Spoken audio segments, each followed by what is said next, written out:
Doctor Héctor, te vamos a convertir en coanfitrión por si gustas compartirnos algún material en pantalla o no sé si gustas que te apoyemos de este lado para compartir algún apoyo visual que tengas. Tú indícanos, por favor. A ver, te mando algo, si dame un segundito. O si puedes, ¿a qué correo te lo puede mandar Sam? ¿O te lo mando yo por WhatsApp?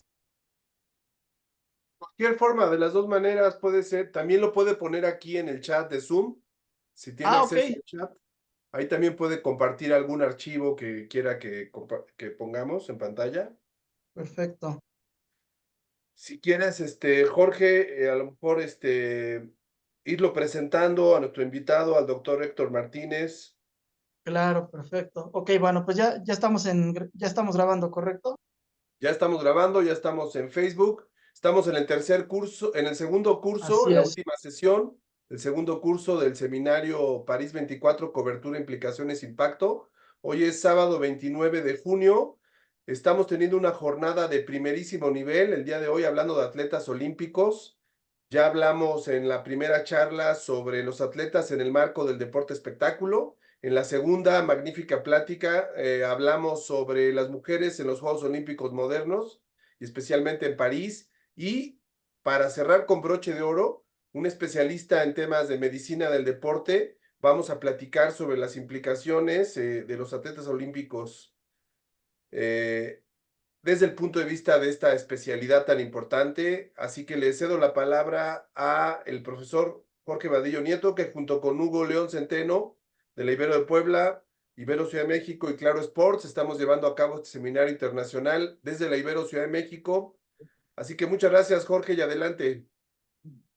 Muchísimas gracias, maestro Samuel. Bueno, pues gracias por continuar en esta que es la jornada de cierre del curso número 2 de nuestro seminario, el curso número 2, no perder de vista, que se llama los Juegos Olímpicos Modernos, en el cual a lo largo de 4 sábados pues hemos venido desarrollando con distintos ponentes, pues evidentemente una versatilidad de temas muy interesantes, ya concretamente de lo que son los Juegos Olímpicos en la era moderna, dejando atrás un poco lo que vimos también en el curso, ¿no? Que fue dedicado a los Juegos Olímpicos, pues en la era antigua. Y efectivamente hoy sábado, bueno, pues estamos llegando ya hacia el bloque final de nuestra sesión, con esta charla que bien has mencionado, y que correrá a cargo del doctor Héctor Martínez Meléndez, a quien tengo el gusto de darle la bienvenida a nombre de la Ibero Ciudad de México y de la Ibero Puebla. Y desde luego también compartirles algunas parte de lo que ha sido su trayectoria académica profesional del doctor Héctor antes de cederle el uso de la palabra. Y bueno, pues en este orden de ideas, mencionarles que el doctor Héctor Martínez es egresado de la Universidad Nacional Autónoma de México, de la Facultad de Medicina. Y bueno, pues ha tenido una trayectoria sumamente interesante dentro de lo que es el campo de la salud y más específicamente de la medicina deportiva, que lo ha llevado a ocupar distintas posiciones y en este entendido pues también a acumular experiencia sumamente interesante en todo este bagaje del deporte federado, del deporte olímpico. Y bueno, pues algunas de las posiciones que ha ocupado el doctor Héctor Martínez han sido como director médico de CONADE, la Comisión Nacional de Cultura Física y Deporte, en un periodo de 2016 a 2019. Ha sido también subdirector médico de la CONADE de 2008 a 2016, médico de las selecciones nacionales de 2008 a 2019, así como también coordinador médico en 4 Olimpiadas que fueron Pekín, bueno, Beijing 2008, Londres 2012, Río 2016 y bueno, pues también los Juegos de Buenos Aires en 2018. Comentarles también que, bueno, el doctor Héctor Martínez, actualmente, si no me equivoco, doctor, y si es el caso, me corriges, por favor, pues también forma parte de la Universidad Nacional Autónoma de México como catedrático, como docente. El doctor Héctor Martínez, bueno, pues también ha llevado a cabo algunos emprendimientos personales en materia de medicina del deporte. Y bueno, pues también a título personal, agradecerte, doctor Héctor, siempre pues por aceptar estas invitaciones. El doctor Héctor Martínez, bueno, debo apuntar que fue compañero mío en la UVM cuando coincidimos en los posgrados de tanto de fisioterapia como de nutrición deportiva. Ahí tuve el gusto de conocerle hace unos, ¿qué será?, 8 o 10 años aproximadamente. Y posteriormente el doctor, pues en algún momento, y aquí que están Priscila y Ramiro, no me dejarán mentir, el doctor Héctor Martínez en algún momento, sobre todo en los años de la pandemia, fue asiduo asistente a los lives que realizábamos en la página o en el Instagram de Fusión Mercadotecnia Deporte, y la verdad es que siempre ha tenido esa muy buena disposición para participar, para compartirnos experiencias, conocimiento, y en ese sentido, bueno, pues doctor Héctor, de verdad, muy contento de que hayas aceptado esta invitación, y pues ya te cedo el uso de la palabra para poder escuchar todas tu exposición. Pues bienvenido y encantado de recibirte, doctor. No, el gusto es mío. Muchísimas gracias. Buena tarde a todos. La verdad es que siempre agradecido de tomarme en cuenta para poder intercambiar un poquito los puntos de vista desde la parte médica. Y bueno, pues muchas gracias por la presentación, la invitación y obviamente por la oportunidad de poder charlar con ustedes e insisto, compartir nuevamente con ustedes. Bueno, pues yo quisiera platicar un poquito acerca de la gran labor que tiene la medicina deportiva en eventos tan magnos como los Juegos Olímpicos. Como saben, cada 4 años se junta la élite de la parte deportiva en una ciudad específica del mundo para justamente establecer las nuevas marcas o los nuevos retos desde el punto de vista de las disciplinas deportivas clásicas y también obviamente es importante mencionar las disciplinas emergentes, ¿no?, que cada vez más se practican alrededor del mundo y que juntan el puntaje determinado para poderse establecer como una disciplina deportiva en unos Juegos Olímpicos. Creo que desde el punto de vista de la medicina deportiva hay 3 cosas que son fundamentales. La medicina deportiva tiene un especial pilar enfocado en el rendimiento deportivo, que es algo que a lo mejor la gran mayoría de todos nosotros nos estaríamos dando cuenta, porque el rendimiento deportivo depende física plenamente de las capacidades deportivas de cada atleta, las capacidades físicas adaptativas que desarrolla cada atleta con el entrenamiento y obviamente a su vez enfocado o diseñado a través de la ciencia, pues obviamente tendrá mejores resultados.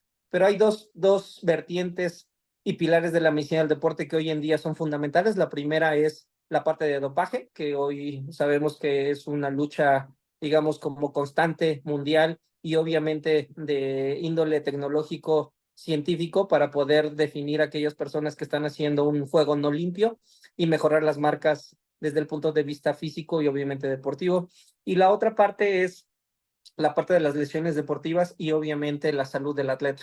Y dentro de este rubro, especialmente el último, el de la salud del atleta, pues entonces tenemos unas variantes específicas, ¿no? La salud mental del atleta, la salud física del atleta y la salud metabólica, o en este caso nutricional del atleta. Creo que hoy en día las diferentes vertientes que tiene el Comité Olímpico Internacional, junto con diferentes federaciones internacionales deportivas, y no necesariamente deportivas, sino también algunas otras instituciones que están íntimamente ligadas al deporte mundial, al deporte elite, toman en cuenta los diferentes fenómenos tanto de salud como de rendimiento y obviamente, como dije en el determinado momento, de dopaje en el alto rendimiento deportivo, en este caso en las competencias internacionales y en las competencias de orden olímpico. Creo que es muy importante que tengamos muy bien definidas estas 3 áreas de oportunidad o de estas 3 áreas en las cuales la medicina del deporte funge como uno de los diferentes como accionares, una serie de procesos y acciones encaminadas a establecer diferentes estrategias para que los rendimientos deportivos cada vez sean mejores en diferentes deportes, en diferentes países, en diferentes razas y obviamente en algún momento dados a conocer en las diferentes marcas de acuerdo a los campeonatos internacionales, los campeonatos mundiales, los mundiales per se o los Juegos Olímpicos. Y bueno, desde el otro punto de vista, la parte tecnológica, ¿no?, la parte científica, estableciendo una serie de dinámicas, una serie de mejoras que pueden terminar en las capacidades físicas del deportista. Y por último, la parte de toda esta ciencia y esta tecnología encabezada desde la Agencia Mundial Antidopaje para buscar a aquellas personas que están haciendo hasta cierto punto un poco de trampa para mejorar los objetivos de desempeño físico del deportista. Entonces, Creo que esos son, insisto, de forma introductoria, las diferentes capacidades o las diferentes formas de organizar las acciones desde la medicina deportiva, y que, bueno, hoy tienen una serie de elementos encaminados justamente pues, a establecer estrategias para esto. Algo que me gustaría mencionar, que hoy en día está muy en boga y que, bueno, a nivel mundial, la parte de salud emocional o la parte de salud mental del atleta es algo que nos gustaría tener como, entre paréntesis, un apartado, puesto que el deportista hoy se calcula que en la población internacional, nacional, perdón, en la población internacional o mundial, entre el 11% de la población tiene problemas de salud mental.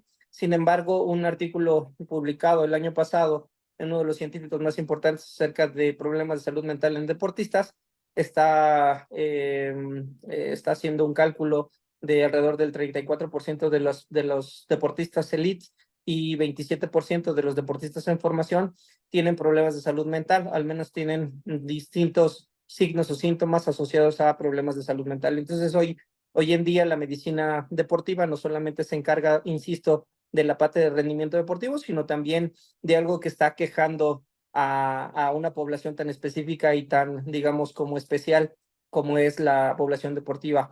Algo que nosotros tenemos que entender es que las diferentes frecuencias de aparición de padecimientos, tanto a nivel deportivo como a nivel de población mundial, se comparan y se hacen relaciones para poder establecer cuánto una población como la deportiva tiende a generar un cambio en la frecuencia de aparición de lesiones, un cambio en la aparición de padecimientos y en este caso, como insisto, la posibilidad de ver que parte de los padecimientos mentales están sufriendo una alza específica en una población tan especial como la deportiva. Entonces, las agencias internacionales, ¿no? Las instituciones y las federaciones internacionales están tomando en cuenta todavía todo este incremento de las frecuencias de padecimientos para hacer estrategias a nivel mundial y disminuir la cantidad de impacto que tienen estas enfermedades, no solamente en el rendimiento deportivo, sino también en la calidad de vida de los diferentes atletas, ¿no? Sabemos que, Correcto. bueno, la vida deportiva es relativamente corta y, bueno, pero la vida de un sujeto posterior a la vida deportiva, pues obviamente continúa. Y de hecho, hace poco participaba en una conferencia acerca de qué sigue cuando un deportista o un atleta termina su vida deportiva. Y bueno, pues esos cambios no solamente físicos, sino también sociales y obviamente emocionales, tienen un impacto específico en la mente, en el cuerpo y obviamente del deportista. Entonces, creo que hoy en día es un reto muy especial tener los diferentes escenarios a los que se enfrenta un deportista, no solamente previo a su pico máximo de rendimiento deportivo el atleta, sino también posterior a un desarrollo deportivo o de carrera deportiva del atleta, ¿no? Entonces, algo que insisto, creo que es muy importante es que tengamos en cuenta que la salud del atleta es fundamental para el desarrollo deportivo, pero también, sobre todo, para el performance o para la mejora continua o la mejora constante de las capacidades físicas del deportista. Un deportista que no tiene una salud específica, un porcentaje adecuado de salud, difícilmente va a tener una mejora específica en el rendimiento deportivo, háblese o llámese un deporte específico o una capacidad específica. Las adaptaciones deportivas están íntimamente relacionadas con el nivel de salud, con el nivel de aportación de diferentes elementos a los tejidos para que puedan desarrollarse y entonces tener cambios específicos y lograr cambios adaptativos en alguna capacidad específica del mismo deportista. Entonces, creo que es algo que se tiene que entender, es algo que tiene que empezarse a divulgar, que sin un estado de salud óptimo el deportista no podría tener el mejor desarrollo deportivo o el mejor performance deportivo, ¿no? Tomando en cuenta que hay diferentes deportes, diferentes capacidades físicas y obviamente todos los sistemas de entrenamiento están encaminados a la mejora de los mismos. Entonces, otra de los elementos que yo creo que son fundamentales y en las cuales a nivel internacional se está tratando de mejorar desde el punto de vista de la medicina y las ciencias aplicadas al deporte, es la cantidad y disminución de lesiones deportivas con respecto a la cantidad y frecuencia de participaciones deportivas de cada uno de los sujetos que hoy están envueltos en federaciones internacionales. ¿Qué significa esto?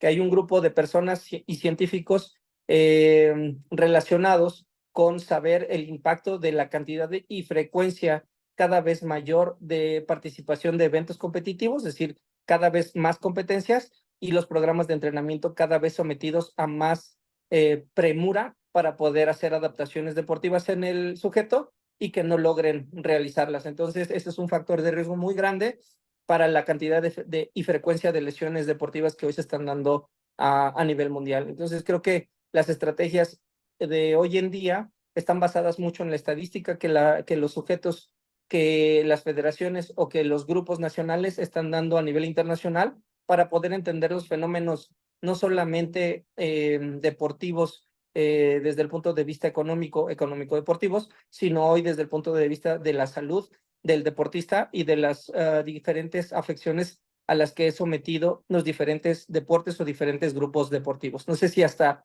aquí hay alguna pregunta o quisieras hacer alguna aseveración, estimado Jorge. Gracias, doctor Héctor. Pues mira, tenemos también justamente como parte de nuestros asistentes, pues también está, por ejemplo, Hugo León desde Ibero Puebla, está Priscila Contreras, que es una asidua asistente también a nuestros eventos en línea, ella está desde Argentina. Y bueno, no sé si alguien de ustedes guste hacer, está también el doctor Erasmo Sarasúa, que ha sido ponente en algunas otras sesiones dentro de este seminario. Y bueno, está abierto en este momento pues el espacio por si alguien de ustedes quiere preguntar algo. Priscila, por favor, que veo que estás levantando la mano. Y rápidamente, antes de Priscila, doctor, recibimos ya la información que nos mandaste, una liga para la página de Olímpicos. ¿Tú me indicas, por favor, en qué momento lo podemos compartir? Sí, si quieres al final para que ya les explique un poquito sobre de qué se trata ese programa. Perfecto, muy bien. Bueno, pues entonces abrimos esta breve espacio para comentarios, participaciones. Está Priscila Contreras y posteriormente Abraham Vázquez. Les escuchamos, por favor. Priscila. Sí, con respecto a la salud mental de los deportistas, en los últimos años hemos visto muchos deportistas que se los ve frustrados o cuando les va mal, y muchos de ellos se lo agarran con su físico mismo. En el caso del tenis, yo sigo mucho el tenis, hay un deportista, Rublev, que se golpea las rodillas, las piernas con la raqueta. La raqueta, sí. Eso, sí, con la raqueta. Eso vendría a ser también un tema de salud mental, el hecho de que de que el deportista no acepte el hecho de que le está yendo mal o que no puede encontrar lo que está buscando en el tenis y castiga lo que lo está haciendo correr. O muchos, antes había un tenista también que se llamaba Yuzny, que se golpeó la cabeza y se rajó la cabeza con la raqueta. Aparte de que yo creo que no deberían permitirles eso, porque no solo dañan su físico, sino que le están dando un ejemplo a la sociedad de que si a mí me va mal, me castigo. Claro. Y me parece que es un tema que debería tratarse más seguido en todos los ámbitos, el tema de la salud mental, como vos decías. Sí, yo creo que el día de hoy es muy importante que desde la generalidad todos entendamos que cada uno tenemos diferentes papeles y diferentes como participaciones en la parte deportiva, ¿no? La medicina tiene su participación, la psicología tiene su participación, y yo creo que la parte médica, la parte de entrenador, la parte de federativo debe entender muy bien que hay profesionales y hay profesionistas encaminados, obviamente, y capacitados para poder, digamos, manejar este tipo de situaciones, ¿no? Algo que se ha estudiado mucho desde la parte científica psicológica es el comportamiento de un sujeto en el alto rendimiento deportivo ante la frustración.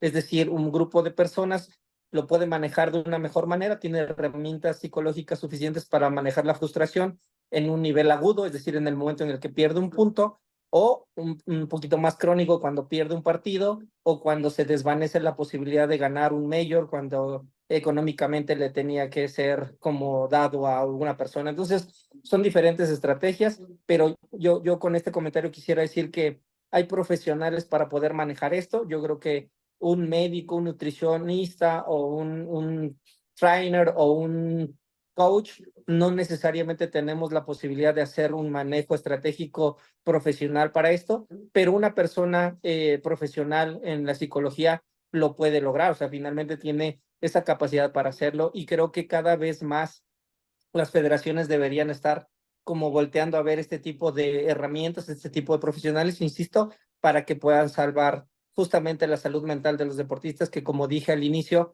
ha pasado de un 11% a un 37, 39%, 34, 37, 39% en personas elites. Entonces, creo que Michael Phelps lo puso a lo mejor hasta cierto punto de una forma muy visual en este famoso documental del precio del oro, o Naomi Osaka cuando se retira del tenis por problemas emocionales, o la misma Simone Biles en los Juegos Olímpicos de Tokio cuando abandona su participación de gimnasia, ¿no? Entonces, creo que hoy en día se toma en cuenta mucho más la salud mental que anteriormente, y bueno, creo que el tenis, como bien lo dice, es uno de los digamos, como disciplinas deportivas que más puede visualizarse este tipo de alteraciones. Muchísimas gracias, Priscila, por tu pregunta. Y bueno, vamos ahora con Abraham Vázquez, que también, bueno, tiene la manita alzada. Por favor, Abraham. Sí, gracias. Hola, te quería preguntar si se ha estudiado o bueno, se ha tomado en cuenta el uso de la cannabis medicinal en la medicina deportiva y si hay federaciones o entidades que están a favor o en contra de esta sustancia. El cannabis como tal está prohibido bajo ciertas circunstancias en el uso de los deportistas. De hecho, el caso más famoso fue Michael Phelps cuando fue sometido a un control antidopaje y fue positivo. Es decir, el cannabis y su uso está prohibido en competencia. No hay manera de que tú puedas utilizarlo durante un periodo de competencia. La marca de competencia o el periodo de competencia lo marca la federación. Fuera de ello, no estás necesariamente sometido a un castigo, pero obviamente no hay estudios específicos que hablen acerca de la cantidad de sujetos que pueden estar consumiéndolo para beneficio de su rendimiento deportivo o para el beneficio de su rendimiento mental, ¿no? En este caso, para la salud mental. Entonces, es muy interesante tu pregunta. En cuanto a los cannabinoides se refiere, en esta página que voy a colocar al final de la charla, es importante porque la Agencia Mundial Antidopaje divide en dos las posibilidades del cannabis: el cannabis y sus efectos psicotrópicos y el cannabis y sus efectos analgésicos. Cuando se usa por parte de los cannabinoides, que es de tipo analgésico, pues realmente no están prohibidos porque finalmente esa sustancia derivada del cannabis no tiene los efectos psicotrópicos que sí tiene los cannabinoides como tal.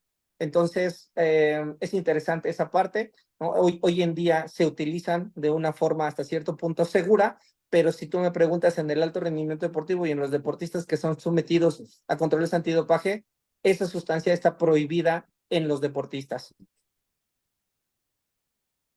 Gracias.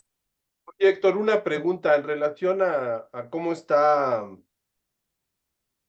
distribuido la disciplina de la medicina del deporte como especialidad en México.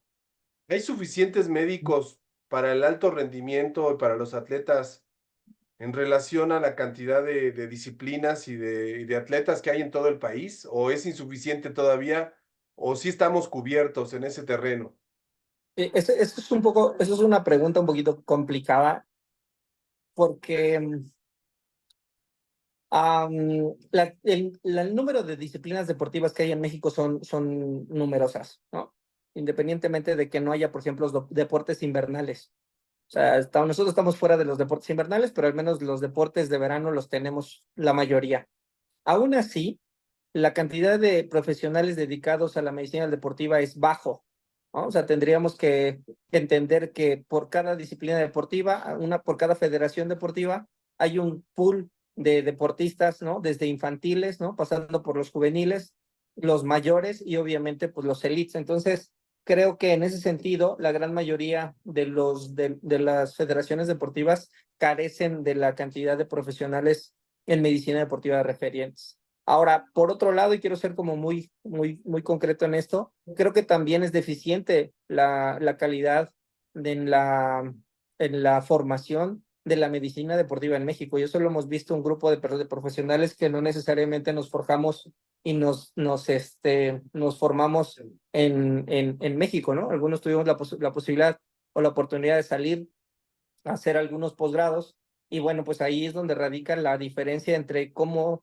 aporta la medicina deportiva, ¿no? Las ciencias del deporte en otros países, en el primer mundo. En esto creo que todos somos hasta cierto punto partícipes de ver cómo las grandes potencias mundiales, y lo vamos a ver en París en un mes, ¿no? De cómo van a ganar un número de medallas, o sea, inmensamente arriba de lo que un tercer mundo lo puede hacer. Entonces creo que no tanto es, yo desde mi particular punto de vista, no tanto es la cantidad de profesionales que puedan salir a través de las diversas universidades que están haciendo profesionales en el deporte, sino más bien de la calidad de ellos. Ahora yo puedo sacar 300 médicos del deporte, pero ellos tener menos de la mitad de las capacidades que puedan atender las lesiones deportivas, ¿no? El rendimiento deportivo y obviamente conocer parte de lo que un deportista en el alto rendimiento necesita para poder mejorar no solamente sus marcas, sino como atleta como tal. Entonces, a nivel de América Latina, ¿con quién México a nivel de calidad de especialistas de medicina del deporte, con quién compite? Es decir, ¿Brasil está mucho más adelantado que nosotros en ese terreno, o Colombia o Chile? Yo creo que el nivel entre Argentina, Brasil, Colombia es bastante similar, ¿no? Pero el tema es, como dicen, no competir entre nosotros, ¿no? O sea, creo que cuando si todos entienden la competencia y el deporte, cuando tú compites con los de tu nivel, jamás vas a tener un mejor nivel. Si tú compites con los de menor nivel, jamás vas a tener un menor nivel. El tema es competir y subir a Estados Unidos, a Canadá, ir a Europa, conocer el tipo de medicina deportiva que están haciendo allá y realmente fijarte y establecer una dinámica de trabajo y colaboración con ellos. O sea, de hecho, yo participé hace muy poco tiempo con Colombia para justamente en una certificación internacional y veíamos la diferencia entre lo que se hace a nivel olímpico en el viejo mundo y lo que nosotros estamos haciendo en México, en Colombia, en Argentina y en Brasil. Ok. Que bueno, ¿hay algún comentario más, algo que en este momento quieran poner sobre la mesa? Si no es el caso, bueno, pues doctor Martínez, podríamos pasar al siguiente punto de tu charla, si te parece bien. Yo tengo por ahí un par de preguntitas, pero me las reservaría más hacia la parte final, si me permites, y bueno, tú nos indicas entonces. Si tú quieres, Jorge, con todo el gusto del mundo, si quieres la hacemos de una vez para que no se pierda el hilo de esto. Perfecto, muy bien. Dame un minutito porque aquí estoy con una doble conexión. Listo. Sí, fíjate que ahorita, bueno, independientemente de que el motivo de este seminario o el tema principal, por obvias razones, son los Juegos Olímpicos, tanto en sus diferentes etapas históricas como posteriormente, a partir de la siguiente semana, ya comenzaremos a hablar concretamente de lo que es la justa de París 2024. Hay un tema que en su momento yo platiqué contigo en aquellos lives que hacíamos y que ahorita, bueno, pues de alguna manera, si bien es cierto que no es mayoría, al menos hasta donde podemos ver en los eventos masivos y lo que nos dicen los medios de comunicación, afortunadamente no se presentan tantos casos, al menos en lo que es visible. Recordarás que en aquella ocasión platicábamos de un tema bien sensible como eran las muertes súbitas en el deporte. Y eso porque justamente hace 3 años que estaba la Euro, la Euro 2020-21 en distintas partes, en distintos países de la Unión Europea. Recordarás el caso de este jugador de Dinamarca, Eriksen, que se desvaneció en pleno campo. Y hace justamente pocos días, en un enfrentamiento entre Hungría y Escocia, si no mal recuerdo, como parte de la Euro en este año, un choque de cabezas entre un atacante de Hungría y el arquero de Escocia y deja conmocionado por unos minutos al jugador de Hungría en el terreno de juego. Yo tuve una suerte de déjà vu porque vimos o tuvimos oportunidad de ver una situación muy similar, quizá como fuera de un protocolo extraoficial o de algo que se está volviendo costumbre, que los propios compañeros de equipo, salvaguardando un poco la integridad, la dignidad, la privacidad y la intimidad del momento, se colocan en formación para rodear a su compañero y que las cámaras de televisión no permitan ver en ese momento la intervención médica. Ese es un punto que me llamó mucho la atención, estas acciones que están tomando los propios jugadores, bueno, en este caso en los deportes de conjunto, y también algo que me llamaba mucho la atención particularmente respecto a la velocidad o capacidad de respuesta de los profesionales de la salud que están en cancha.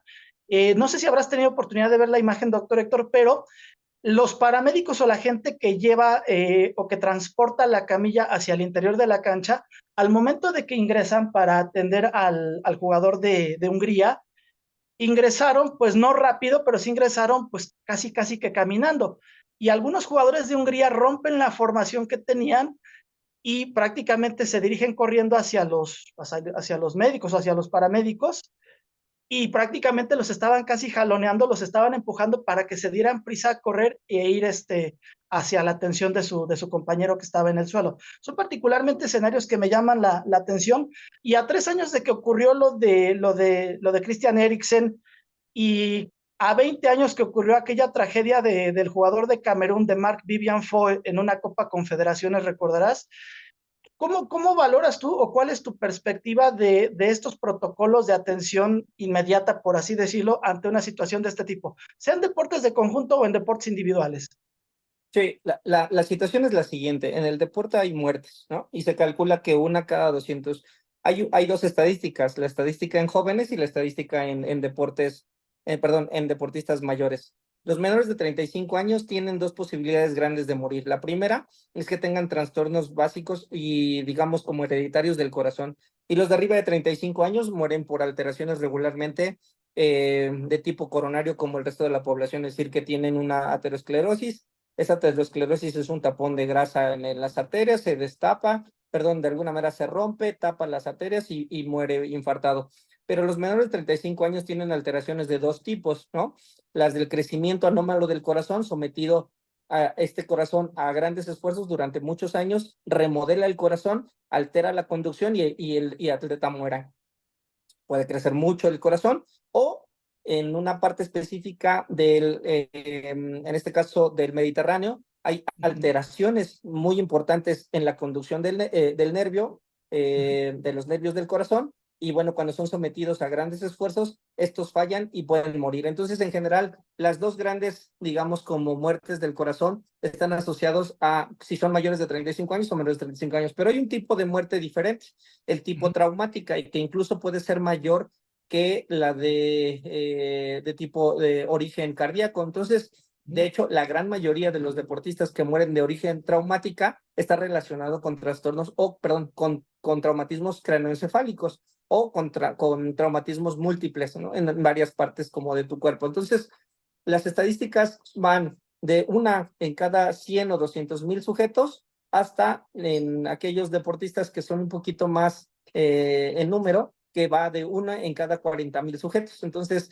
las diferentes estadísticas van de acuerdo a los diferentes deportes y a las diferentes edades, pero siempre habrá el riesgo de una muerte en un sujeto.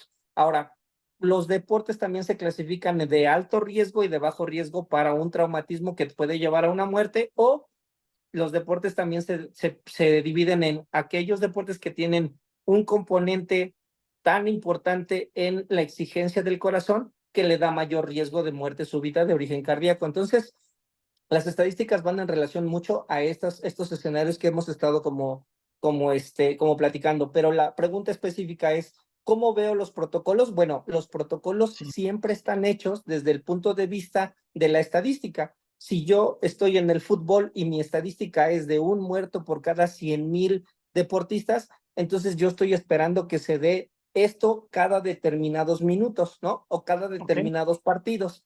Sin embargo, por ejemplo, si yo voy al boxeo, en el boxeo hay una muerte cerebral por cada determinado número de rounds, que es mucho más frecuente que la cantidad de muertos que hay en el fútbol.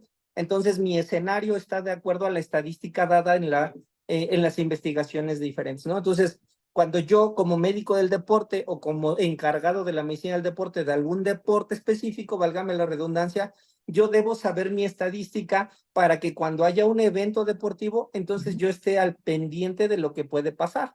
Y esto nos pasó mucho, o pasa mucho cuando vienen a México los campeonatos mundiales o los diferentes juegos que pueden ser panamericanos, centroamericanos y demás, y se hace una estrategia estadística de acuerdo justamente a la cantidad de muertes que puede haber, ¿no? Ya sea de origen traumático o de origen cardíaco. Entonces, creo que los elementos necesarios para poder atender a una urgencia, a una emergencia como la que estás comentándonos, Jorge, creo que va mucho en relación a qué deporte es, ¿no? Por ejemplo, el fútbol americano, hay una estadística que dice que hay un evento catastrófico cada 40,000 sujetos, eso quiere decir que cada determinados partidos yo voy a tener una conmoción y esa conmoción debe atenderse con un protocolo específico. ¿Cuántos médicos hay en el campo? Hay 4 médicos, ¿no? 2 de ellos son de tales características, uno es un neurocirujano y todas las herramientas que están alrededor del sujeto están hechas para cortar, ¿no? Todo el equipo que puede tener, que es muy diferente al fútbol soccer, ¿no? El fútbol soccer solamente tienes una playera, la cortas sin ningún problema, ¿no? Lo puedes movilizar sin ningún problema, pero el jugador de fútbol americano no. Tienes una barra, tienes un casco, tienes un shoulder, Entonces, de acuerdo al tipo de deporte y a la estadística que hemos estado platicando, el modelo y el protocolo están diseñados para eso. ¿Qué ha hecho la Federación Internacional? Tratar de estandarizar esos modelos para que en Estados Unidos, en México, en Zimbabue, en tal, donde haya este deporte, pues obviamente se pueda hacer de la misma manera. Lamentablemente la estandarización internacional cuesta mucho trabajo y bueno, ahí es donde entra el comentario anterior, ¿no? ¿Qué tan capacitados son los médicos en México para poder atender esos modelos? Pues la verdad es que no necesariamente todos pueden hacerlo. Sí, fíjate que justo me leíste la mente porque ahora que mencionaste lo del fútbol americano, si bien puse en mi punto anterior, la mayoría de ejemplos, por no decir todos, fueron relacionados con el fútbol profesional o con el soccer, me hiciste recordar, bueno, es que en el fútbol americano es evidente que creo que la mayoría de eventos de este tipo dentro de un campo de juego se pueden dar más en el orden de las conmociones, pero justamente fíjate que estaba recordando el caso de este jugador de los Bills de Buffalo que hace 1 o 2 años, en pleno campo de juego en un partido contra Damar Hamlin de los Bills de Buffalo, en un partido contra los Jets de Nueva York, ni siquiera fue una conmoción, en él fue concretamente un paro cardíaco que se desvaneció en pleno partido. Y bueno, pues al paso del tiempo, como el caso de Christian Eriksen, afortunadamente el hombre consigue salvar la vida y fue un caso, digo, también dramático, digo, a mí me da la impresión un poco lejano a lo que suele ser más común en el fútbol americano con respecto a estos eventos médicos que podrían denominarse, quizá falta de otra palabra, emergencias o urgencias dentro del campo. Y bueno, te digo, me llamaba mucho la atención, insisto, retomando el ejemplo de lo que ocurrió ahora en la Euro, esto que te comentaba de que los jugadores de Hungría, al ver que tardaban en entrar las asistencias al terreno de juego, yo no sé, yo no pude percatarme si fue más por indicación o no del árbitro que permitía el acceso, pero al momento de que entran lo hacen con una pasividad de que los propios jugadores corren para apurarlos, en esa desesperación de que su compañero quizá ya requería un apoyo más inmediato. Claro.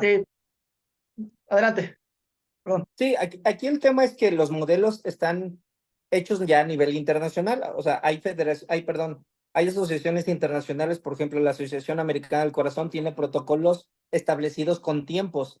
Es decir, cuánto tiempo tienes para poder llegar a la persona que perdió la conciencia por un probable origen neurológico o por un probable origen cardíaco.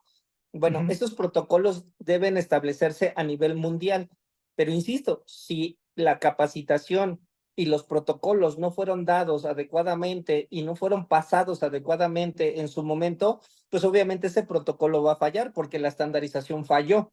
Y entonces la repercusión en la probabilidad de vida del sujeto, pues entonces empieza a disminuir. Hay una estadística muy importante que a nivel internacional se conoce. Por cada minuto que tú pierdas de una buena, digamos, reanimación cardiopulmonar en un sujeto, estás perdiendo el 7 al 10% de probabilidades de vida del sujeto. Eso quiere decir que si tú pasas 3 o 4 minutos tardíamente después de que haya parado el corazón, no hay manera de que tú recuperes a un sujeto ahí. Se estás perdiendo más o menos el 40 al 50% ya por el mismo hecho de haber tardado 4 minutos.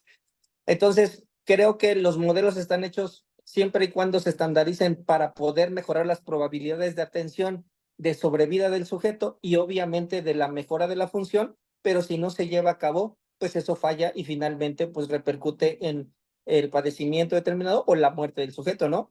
Aquí el jugador de los Bills, pues, obviamente tuvo una atención de primera, ¿no? Tuvo una atención con un protocolo perfectamente establecido, no lo atendieron una persona, lo atendieron alrededor de 10 personas y hoy en día está viéndose la posibilidad de que regrese a jugar al campo, ¿no?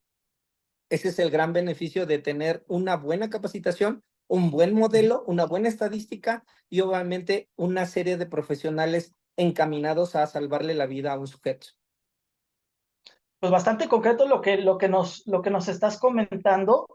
Y ahora como un siguiente punto, pues, aunque entiendo que esto ya forma parte de quizá esfuerzos más particulares entre clubes, entre ligas, entre lo que son los eventos como torneos, copas, carreras, etcétera, el hecho de que todo este tema de la salud deportiva, evidentemente en beneficio pues de los actores principales, que son los deportistas, eh, ¿cómo se viene dando toda esta cuestión? Si es que, bueno, que seguro sí la hay en cuestión tal vez de la estandarización de procesos, etcétera, en el entendido de, sobre todo en el deporte profesional, la necesidad, o más que necesidad, la obligatoriedad de que dentro de los distintos escenarios haya como tal, como parte de la infraestructura y de la propia organización, un espacio exprofeso para la atención de este tipo de urgencias que se pueden dar, concretamente hablando de salas de choque perfectamente equipadas pues, con desfibrilador, etcétera, pasando por el famoso carrito de las desgracias, como coloquialmente le decimos o se le dice en México. Insisto, en el sentido que esto yo creo que es más cuestión de la propia organización y de la logística que tienen las ligas, pero tú, concretamente en el caso de México, ¿cómo observas o qué es lo que observas en este punto? La Liga MX desde hace algunos años incorporó justamente, si no me equivoco, parte de estos protocolos médicos. No sé si estos protocolos lleguen inclusive a las divisiones inferiores, como puede ser la Liga de Expansión o la Segunda División. En el caso del fútbol colegial de la ONEF aquí en México o de algunos otros eventos que pueden ser boxeo o de alguna otra disciplina, existe, digamos, como parte de la normatividad, reglamentación, requisitos, etcétera, algo que sí, pues de alguna manera obliga a los organizadores, a los clubes, etcétera, a tener toda esa infraestructura. Definitivamente está normado. El Sí. problema es que de la norma a la realización siempre hay un trecho, ¿no? Entonces, bien lo dijiste, la parte más comercial, la parte más profesional, regularmente lo tiene más apegado, pero mientras más despegado de esa parte profesional y de, digamos, como de la primera división o de los más profesionales, ¿no? Las fuerzas inferiores, la parte recreativa, la parte como amateur de las diferentes federaciones, pues cada vez lo tienen menos. Eso es un hecho, o sea, finalmente los protocolos están dados, la normatividad está puesta, pero llevarlo a cabo en la mayor cantidad de los deportistas federados, pues se vuelve cada vez más complicado, ¿no? Eso es algo que lo entendemos desde el punto de vista económico y social, y lo vemos en la estadística, o sea, en los barrios, ¿no? En los deportivos populares, ¿cuánta gente no muere el fin de semana porque recreativamente va y juega, ¿no? Porque recreativamente va y le golpean el pecho, porque va y recreativamente le golpean la cabeza, porque se cae el ciclista de fin de semana, porque, bueno, pues lo atropellan, ¿no? O sea, la estadística finalmente te da un escenario de cómo se comporta el deporte en los diferentes ámbitos, desde el profesional hasta el amateur, pasando por el recreativo. Entonces, aunque haya una normativa específica para una federación en un deporte específico, la verdad es que es muy difícil llevarlo a cabo porque no hay recursos ni profesionales ni económicos, obviamente materiales, para que tú puedas tener una salvaguarda, ¿no? En cada uno de los eventos deportivos que pueda organizar una federación todas las semanas, ¿no? O todos los meses desde el barrio, ¿no? De la delegación o de la alcaldía tal o del municipio tal, obviamente hasta, por ejemplo, el día de hoy que está haciendo en el Comité Olímpico Mexicano el Nacional de Atletismo de Primera Fuerza. Entonces, Correcto. creo que ahí radica la gran diferencia entre que se pueda hacer y no se pueda hacer, no solamente por, digamos, por lo escrito que puede tener una norma, sino más bien por la factibilidad que puede tener las acciones y los profesionales haciéndolo. Muy bien. Antes de darle la palabra a Priscila, que nuevamente quiere participar con nosotros, me hiciste recordar ahorita en la cuestión del deporte amateur, un escenario que suele ser recurrente en distintas partes de la República, pero sobre todo en la Ciudad de México, cada domingo por la mañana, ahí en Circuito Gandhi o Chapultepec Reforma, con las carreras atléticas de 5 o 10 kilómetros, estas carreras temáticas que hay, en las cuales inclusive, llámese 5 o 10 kilómetros o maratones, nunca suele faltar, por ejemplo, sobre todo en el caso de un evento grande como lo es el Maratón de la Ciudad de México, que de a tiro por viaje cada año nos encontramos en las noticias que Un determinada muerto. cantidad, a veces son 1, 2 o 3 los corredores que no se inscriben al evento y que de manera informal corren a la par, pero que están, digamos, son susceptibles de sufrir alguna lesión, algún ataque, algún paro cardíaco, etcétera.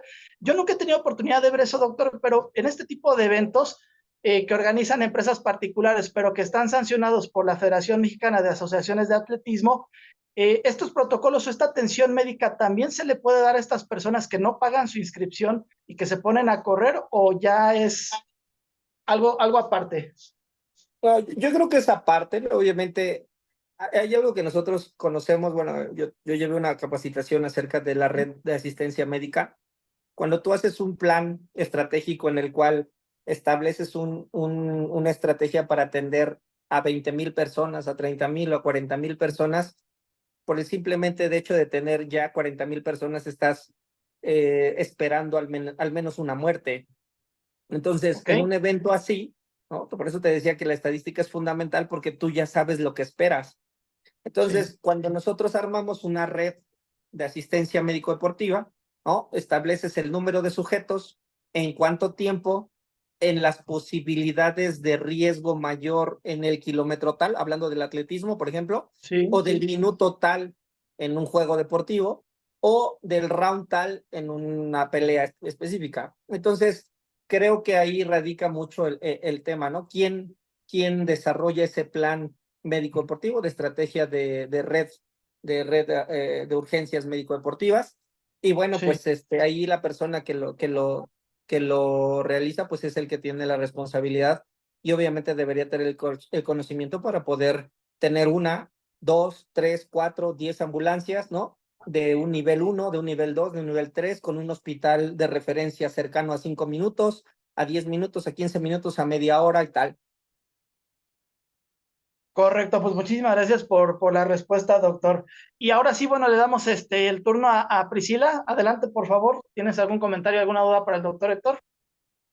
Sí, mi tema justo era de lo que vos estabas hablando, del atletismo, que yo lo había planteado hace mucho y me habían dicho que cuando viniera este tema lo planteara, porque yo creo que el atletismo, en tipo maratones, eh, le falta mucho en la parte médica porque no todos, pero vemos muchos atletas que llegan apenas, algunos acalambrados, otros descompuestos, otros se desmayan.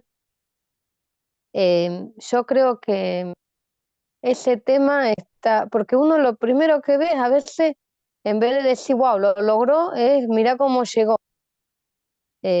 Como que hacen más esfuerzo del que deberían.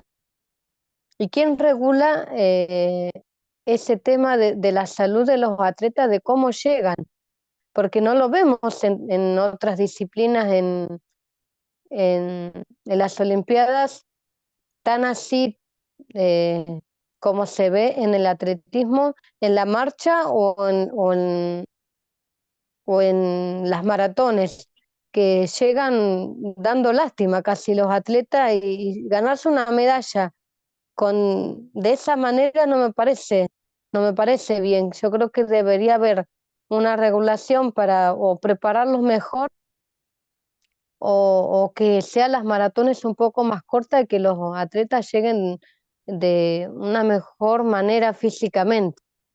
Ese sería mi aporte. Es un gran reto, la verdad es que es un gran reto porque hoy sabemos lo que implica tener una carrera dominical, ¿no? Una carrera de fin de semana y lo que económicamente derrama.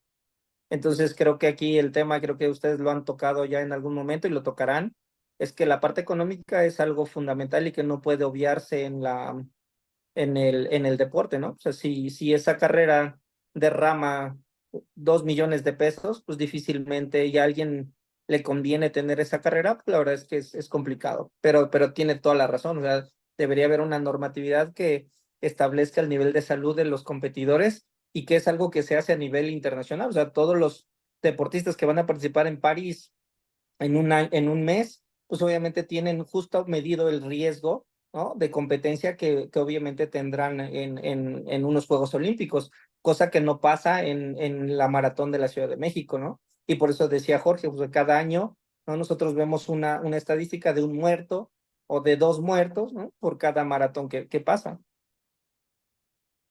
Sí, totalmente de acuerdo con este tema. Y ya con este punto que estás tocando, nos permites ir enlazando, pues ya hacia lo que será el final de tu charla. Son en este momento, bueno, pues ya estamos rebasando las 2:30. No sé si podemos disponer de tu tiempo, doctor, unos 10 minutitos más, si nos pudieras permitir, indícanos. Podrían ser 5 o 10 cinco porque ya minutitos. tengo aquí esperándome a alguien. Claro, perfecto. Muchas Simplemente para gracias. ir concretando, muchas gracias a ti por la buena disposición. Simplemente para concretar, bueno, que nos puedas comentar muy brevemente, a propósito de lo que mencionabas hace un momento, ¿qué esperar en París 2024? ¿Hay algún tipo de tendencia en el campo de la medicina deportiva, propiamente ya para los deportistas de alto rendimiento que estarán compitiendo?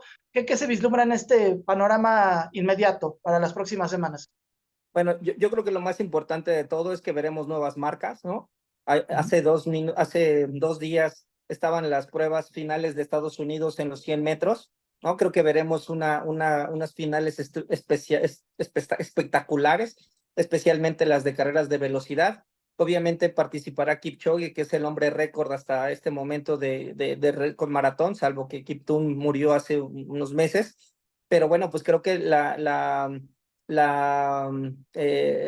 expectativa que tenemos acerca de las marcas pues es fundamental y yo les ponía un poquito el plan que tiene el Comité Olímpico Internacional junto con la Agencia Mundial Antidopaje de buscar ciertas sustancias específicas que han creado en los últimos Sí. meses y en los últimos años, porque el protocolo y el programa de prevención del dopaje está siendo extremadamente riguroso, ¿no? Han venido meses complicados para los atletas porque han estado sometidos a diferentes juegos, diferentes protocolos de control antidopaje, y bueno, ahora se están buscando sustancias y cada vez métodos más científicamente complejos, porque pues ahora se utilizan para ganar masas musculares, para ganar potencia en determinadas capacidades como la fuerza. Y bueno, pues creo que lo interesante de estos Juegos Olímpicos, independientemente de las marcas, va a ser la cantidad de sujetos que puedan ser cachados, ¿no? En el entendido de las trampas que puede tener el dopaje. 260 millones de dólares son lo que ha movido el Comité Olímpico Internacional para poder establecer una estrategia de cómo poder llevar a cabo sus acciones para que nadie de ellos rompa el juego limpio en los siguientes Juegos Olímpicos. Pues, tremenda esa cifra, 260 millones destinados para poner, digamos, esta campaña antidopaje. Me imagino, no sé, doctor, a falta de tener la información por parte de un servidor y de estas estadísticas, ¿será una cifra máxima histórica en la historia bueno, en los Juegos Olímpicos, esta de 260 millones? Definitivamente, es la campaña más costosa que se ha llevado a cabo en la historia de los Juegos Olímpicos, obviamente, y es donde más posibilidades de cachar a los deportistas que han sido sometidos a un programa de dopaje o al consumo de alguna sustancia o la utilización de algún método para mejorar su rendimiento deportivo. Tremendo, tremendo. Ok. Pues doctor Héctor Martínez, de verdad muchísimas gracias nuevamente por la gentileza de tu tiempo, por compartir tu experiencia, conocimientos. Valoramos mucho, reitero, tu presencia acá en este seminario.